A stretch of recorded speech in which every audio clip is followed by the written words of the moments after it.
Voth Rendar crisis began not with a government briefing, but with a 6th grade science exercise called Listen to the Stars. Aboard the TSV field trip, 28 students sat at their consoles, headphones on, while Miss Conway graded papers in her cabin, oblivious. Wait, that spike, that's not static. That's a pattern. An old emergency band frequency. The waveform repeated, an SOS older than the Republic's standard codes, ticking out a location and a life or death plea. Liam, that's a genuine emergency beacon. Someone is dying out there. Within seconds, the rest of the class gathered around, their listen to space exercise forgotten. Miss Conway's cabin door remained shut, the grating in progress, sign glowing softly. She heard nothing. The nearest rescue fleet is 4 hours away. By the time they respond, everyone on that ship will be dead. We were just kids, Sophia. What can we do? I can fly this ship. My stepdad taught me. And we've practiced evacuations 100 times. We can do this. A hush fell over the classroom. 28 11-year-olds looked at each other, a silent question passing between them. We vote. All in favor of helping, raise your hand. This is our choice, not anyone else's. Every hand went up. No hesitation, no second thoughts. Sophia turned and walked toward the cockpit. Liam followed, his tablet ready with the distress coordinates. The navigation is locked to the field trip route. We don't have the override code. My stepdad showed me the maintenance back door. He said it was just in case. Looks like just in case is now. Her fingers danced across the console. A string of digits flashed on screen, and the course lock disengaged with a soft chime. Course plotted. Engaging on my mark. Everyone strap in. The TSV field trip's engines flared brighter as it veered off its planned route, heading into the unknown. In her cabin, Miss Conway slept on. The TSV field trip carved through space, its autopilot chewing up the light years.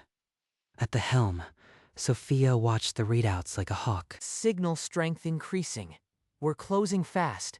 Less than 10 minutes out. Then, a proximity alarm shrieked through the cockpit. A shattered moon's debris field lay directly ahead. Brace yourselves. I am switching to manual.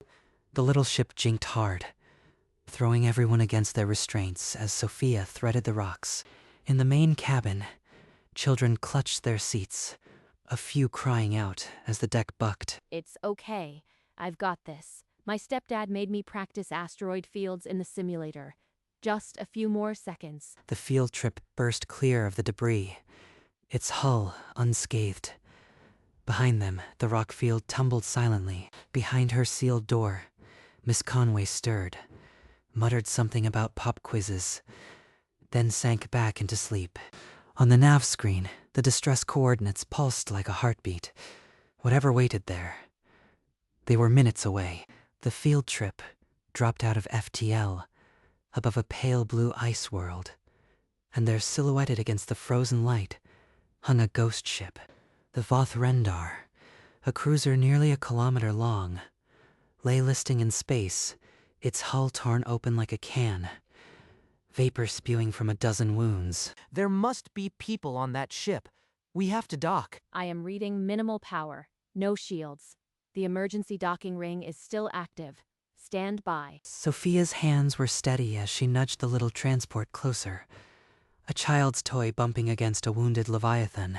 A flexible umbilical extended from the field trip's side, its cyan glow threading toward the cruiser's airlock like a lifeline. Inside the cabin, the other students pressed against the viewports, their faces pale, but no one suggested turning back. Hard seal achieved. The airlock is cycling. We'll need EVO suits. The cruiser's atmosphere could be compromised. The teacher's cabin remained quiet, the door still locked. Miss Conway had missed her alarm, and her entire class had just parked beside a dying warship. In the cargo bay, 28 sets of miniature pastel-colored EVA suits hung waiting, sized for children who were about to learn what emergency really meant. The children pulled on their suits, pastel blue, pink, green, and filed into the umbilical, a glowing tunnel between their world and the unknown. I thought I knew what a damaged ship looked like. This is a tomb. Everyone, Listen up. We split into teams. Red team, grab the first aid kits from the field trip. Green team, start guiding survivors back to the umbilical. Kids scrambled back to the cargo bay, grabbing armfuls of compact first aid boxes. Supplies meant for playground scrapes, now meant for shrapnel wounds. Inside the cruiser, the gravity flickered, and the acrid stench of burnt circuitry filled the air. A wounded insectoid alien raised a trembling claw toward the small figures. It's okay. We're here to help. Can you walk? Point us to the others. Soon, the school ship's cargo bay became a makeshift triage center. Aliens of all ages were laid on unfolded emergency blankets, children pressing medical patches onto alien flesh. A girl, no older than 10, carefully sealed a sucking chest wound with a smart patch, her hands steady while the alien's many eyes blinked in disbelief. Keep them moving. The ones who can walk, guide them to the umbilical. The worst cases, bring them here on stretchers. We're not leaving anyone behind. The umbilical pulsed with a steady stream of survivors, children leading towering insectoids through the cyan glow, while deeper in the dying ship, the reactor's distress began to spike. A sharp alert cut through Liam's earpiece. A reactor cascade warning, minutes from meltdown. I've seen this before. My brother made me memorize the emergency shutdown for both class reactors. I thought it was just a boring lecture. He waved 2 friends over and descended into the ship's smoke-filled engineering tunnels. On the bridge, they found Captain Ularan slumped in his command chair, his 4 black eyes dim with defeat. There's nothing you can do. The reactor will go critical. Leave while you still can. I won't leave. My brother taught me the shutdown sequence. We can stop this. The captain's eyes widened, a flicker of hope breaking through the despair. You are children. Why should I believe you? Because we're the only ones who came. Now get up. Captain Ularan rose, his chitinous frame creaking, and led them to an engineering console. Liam propped up the manual, and they began the protocol. The school ship's cargo bay teemed with injured aliens. Sophia moved through the crowds, a medical scanner in hand. A warning chime cut through. Life support capacity at 90%. The computer's voice was flat. Oxygen depletion in 20 minutes. Liam, what's your status? We're hitting the red line. I need you to hurry. I am close. The captain's overriding the safeties now. Just a few more minutes. The umbilical tunnel churned with a constant stream of survivors. Children urged them forward, but the line seemed endless. Sophia checked the board. Oxygen reserve had fallen to 14%. Temperature was climbing. 17 minutes to critical. Everyone who can stand, move into the corridor. We need every inch of space for the wounded. Go. A child medic tugged Sophia's sleeve. The alarms in engineering, they stopped. Sophia's heart skipped a beat. We did it. The cascade is halted. It'll hold for a while, but you've got to move. The core isn't stable forever. For a moment, the cargo bay exhaled. Then the life support warning blared again. The clock resumed its count. The oxygen scrubbers on the Vothrandar failed with a deathly hiss. The air grew thin, and ears popped along the evacuation line. There's a breach ahead. A whole section, sealed off with people inside. Red team, grab the foam canisters. 3 children sprinted towards the breach, orange foam canisters bouncing on their backs. A rush of escaping air nearly knocked them off their feet. In the reactor room, Liam keyed in the final shutdown command. The core pulsed, then flared. A power surge backfired through the conduits. It didn't take.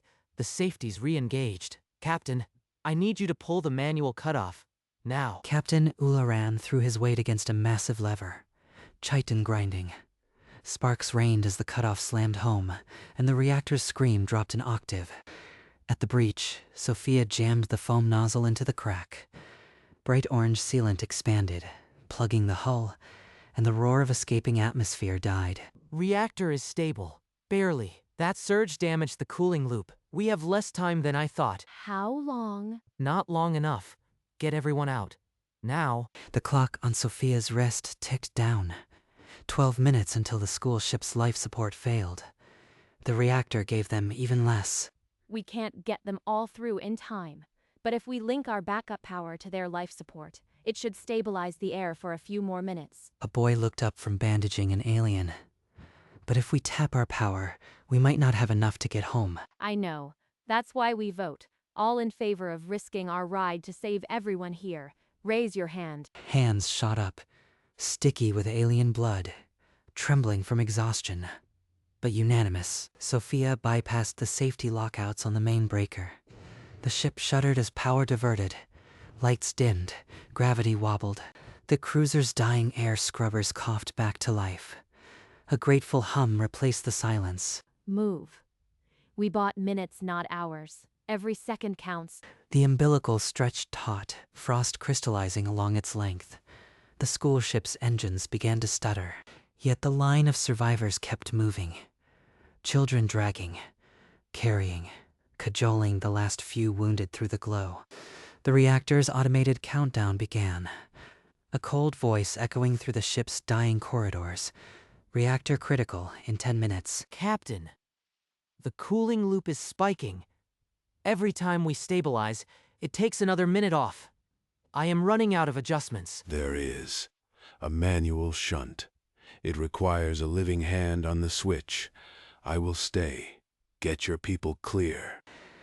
In the umbilical, hairline cracks webbed across the inner lining. The tunnel groaned, and thin jets of frost jetted inward. Liam, the umbilical is failing. How many left on your side? We're sealing the hatch in 3 minutes. Just the last group. The captain's staying. I am not leaving him. We'll be right behind them. Go. The school ship's lights flickered from amber to red. Oxygen alarms shrilled. Time was down to 2 minutes. Children sprinted the length of the umbilical, half-carrying insectoid children, as the tunnel began to pulse erratically. Last group through. Everyone out of the lock. Liam, you have 40 seconds. The final survivors collapsed into the field trip's cargo bay. Only Liam and Captain Uleran remained aboard the dying cruiser. The reactor countdown read 3 minutes. Captain Uleran's claw tightened on the manual shunt. We'll do it together. The manual says we can bleed the reaction if we hold the dampers open. 5 minutes, maybe more. At the cost of radiation exposure. You should not be here, child. And leave you to die alone. Not happening. On 3. Together they threw the shunt and held it. The reactor's scream dropped to a growl, the core dimming. On the field trip, Sophia stared at the passenger manifest. 10 life signs still registered in a sealed compartment aft. There are people trapped in there. They were cut off when the hallway collapsed. We need to go back. The compartment was buried behind twisted struts, sealed by a jammed door. Oxygen, 3%. Sophia, we've got 5 minutes. I can't leave the captain. He's holding the shunt. You'll have to go without me. Understood. Keep breathing, Liam. We're not losing anyone. Sophia grabbed a cutter and led 3 classmates toward the sealed compartment. Sparks flew as they tore through the twisted struts. I can see them. Hold on, we're coming through. 10 tiny insectoid children huddled in the dark, their eyes wide with terror. Sophia pulled the first one into her arms. A deep shudder ran through the umbilical. The central seam split open, venting atmosphere in a shrieking plume. Abandon the cruiser. Everyone back to the field trip, now. In the reactor room, the countdown flashed 50 seconds. Liam and Uleran released the shunt and ran. Miss Conway's eyes snapped open to the blare of the ship's emergency klaxon. Her cabin was bathed in red light. What in the... She stumbled into the cargo bay, just as a flood of alien children poured through the umbilical, her own students dragging them in. Liam and the captain burst through the hatch, the umbilical detaching behind them with a final shudder. Conway's feet carried her to the cockpit on instinct. The nav screen screamed the truth. A course far from the field trip, a blinking SOS, and a dying warship. You diverted the ship. You flew us into a combat zone. She spun to find Sophia standing in the hatchway, still in her Eva suit, grime and triumph on her face. Miss Conway, we voted. There were 412 people on that ship. No one else was coming. You could have been killed. All of you. This isn't a game. Captain Uleron, leaning heavily on Liam, limped into view. He bowed his cracked head low. Your children saved my ship. They were the first to hear us, the only ones to come. I should have been there. I was asleep. All this time, I was asleep. You taught us what to do in an emergency. We just did it. Now, please, the reactor is minutes from going. We need to get out of here. Conway looked once more at the screen, then at the children. She slid into the command chair, hands finding familiar controls. A tremor ran through the field trip. The distant cruiser's reactor hit zero. A new light blossomed in the viewport. Everyone, hold on. I am punching full thrust. Brace for shockwave. I've got the nav. Vector 270. It's the clearest path. Trust me. The field tip's engines screamed, the tiny ship lurching as the cruiser exploded behind it, a sunbright wave racing outward. The shockwave hit, the ship tumbled, gravity flickered, and a warning shriek announced a hull stress fracture. Reroute shields to rear.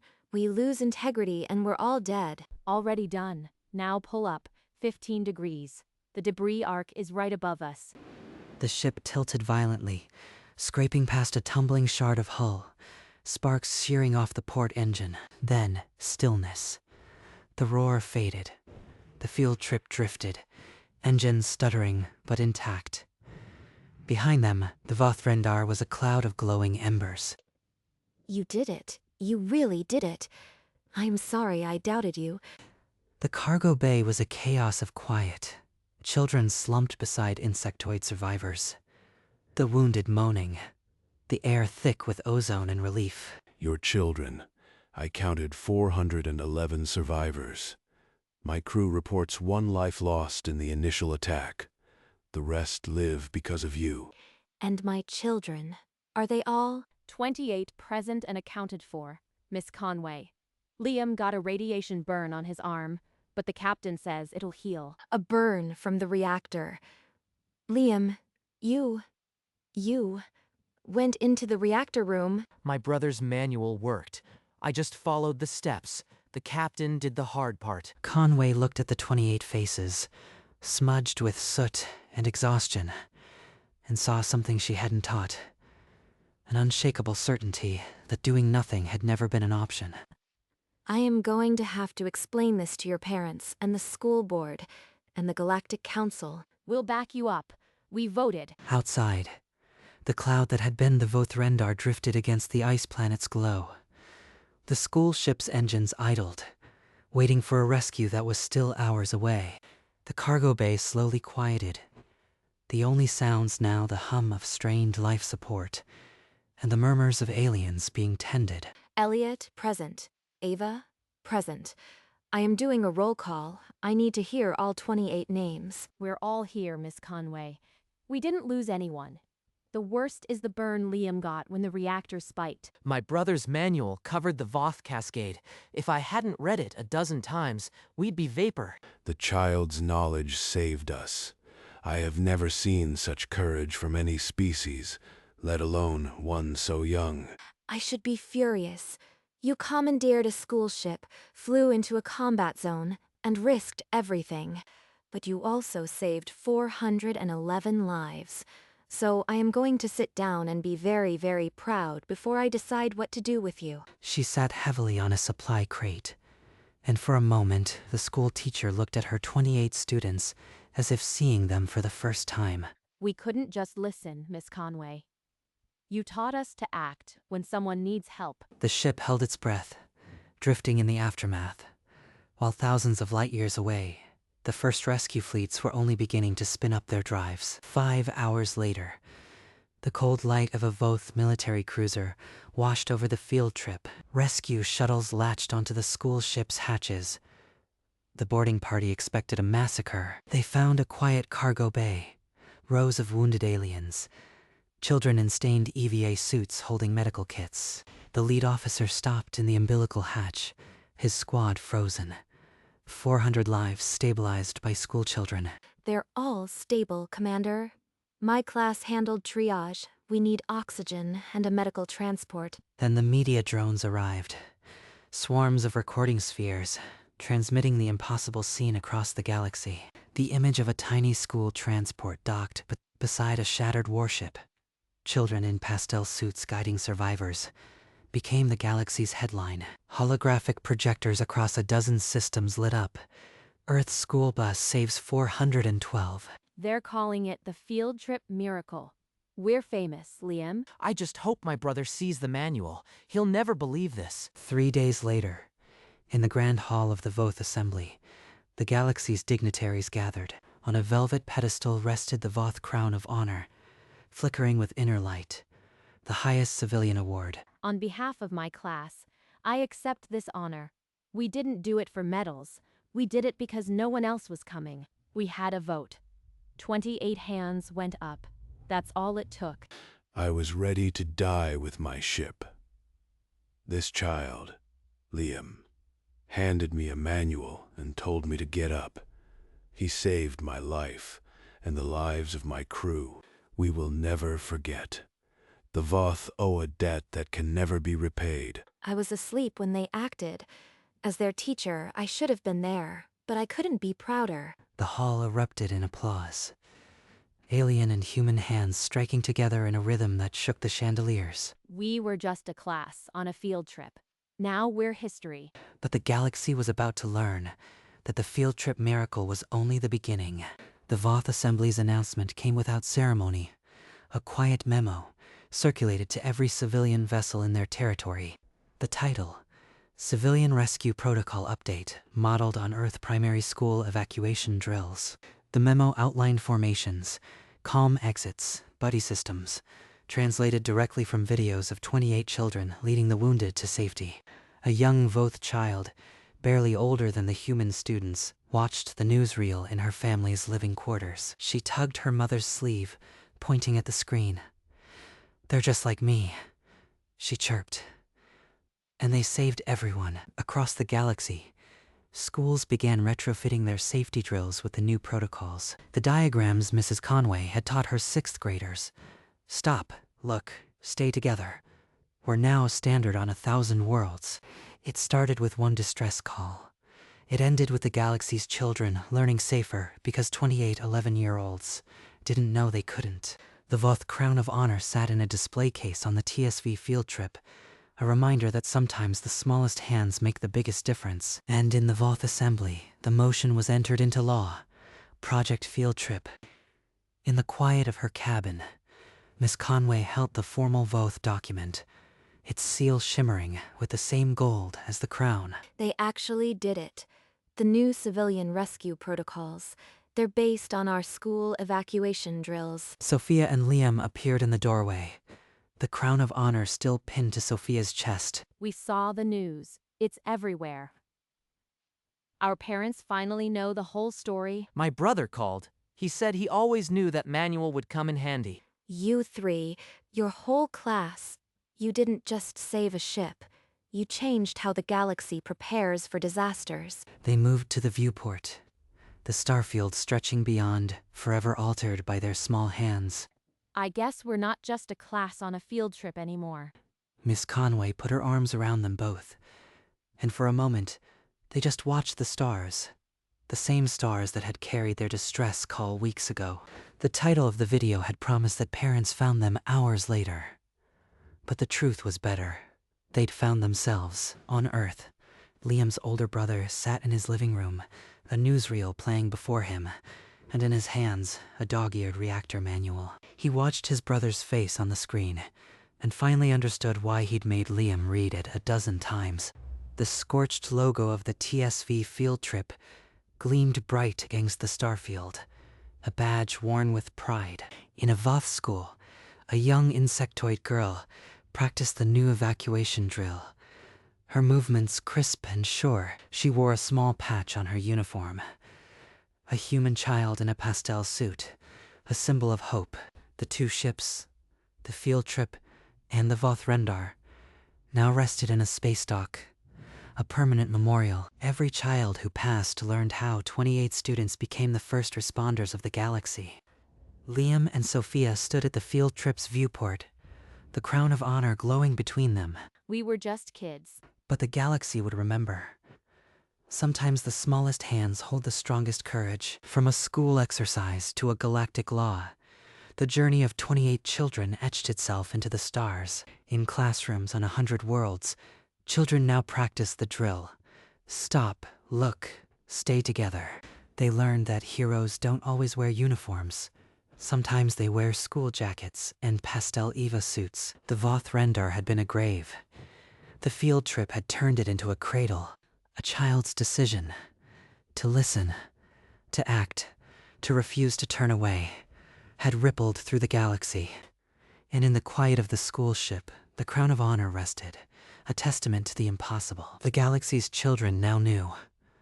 When a call for help echoes in the void, you don't wait for grown-ups. You raise your hand, you vote, and you go. The field trip miracle was not just a rescue. It was proof that courage does not come from age or size. It comes from listening to the stars and choosing to answer.